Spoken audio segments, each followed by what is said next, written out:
दोन प्रेयसींना इम्प्रेस करण्यासाठी महागड्या दोन चाकी वाहन चोरी करणारा तरुण नवीन कामठी पोलिसांच्या जाळ्यात अडकला। त्याच्याजवळून 5 लाख रुपयांचा मुद्देमाल जप्त करण्यात आलाय।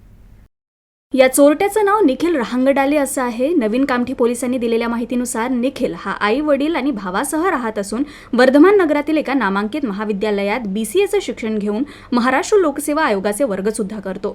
उच्च अधिकाऱ्याचं स्वप्न मनात बाळगून वावरत असताना महाविद्यालयीन शिक्षण घेत असताना चांगल्या घरच्या तरुणींसोबत मैत्री जडली। दोन प्रेयसींचे हाऊस मौजमस्ती आणि महागड्या गाड्यांवरून फिरण्याची इच्छा पूर्ण करण्यासाठी YouTubeवरून दोन चाकी वाहनांचे लॉक तोडण्याचे प्रशिक्षण घेऊन वाहन चोरण्याला सुरुवात केली। 23 नोव्हेंबरला मनीष शाहू यांनी नवीन कामठी पोलीस ठाण्यात गाडी चोरी गेल्याची तक्रार दाखल केली असता पोलिसांनी गुन्हा दाखल करून तपास सुरू केला।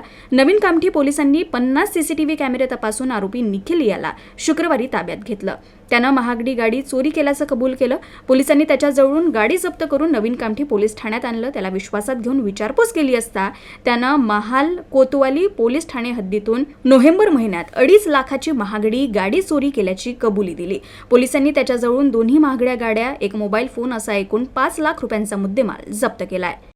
आरोपीचा हा म्हणजे पहिल्यांदाच गुन्हा रजिस्टर होत आहे। त्यामध्ये त्यांनी मग त्यांच्या माहितीच्या आधारे त्यांनी निखिल योगेश रहांगडाले वय 22 वर्ष अनमोलनगर वाठोडा या ठिकाणचा आरोपी याला ताब्यात घेतले। त्यांनी त्याच्या गुन्ह्याची कबुली केली। आरोपीच्या ताब्यातून चोरीस गेलेली मोबाईल यामाहा R15 जिची 2.5 लाख रुपये किंमत आहे। त्याचबरोबर आरोपीने 1 महिन्यापूर्वी कोतवाली हद्दीमधून एक पल्सर जिची किंमत 1,60,000 रुपये आहे तीही जप्त करण्यात आली आहे। तसेच आरोपीचा मोबाईलही जप्त करण्यात आला आहे। असा एकूण 5 लाख रुपये किमतीचा मुद्देमाल हस्तगत करण्यात आला आहे। आरोपी हा वेल एज्युकेटेड आहे, MPSCचं प्रिपरेशन करतो आणि त्याने मौज मजा करण्यासाठी ह्या वाहने चोरी केल्याची तो माहिती देत आहे।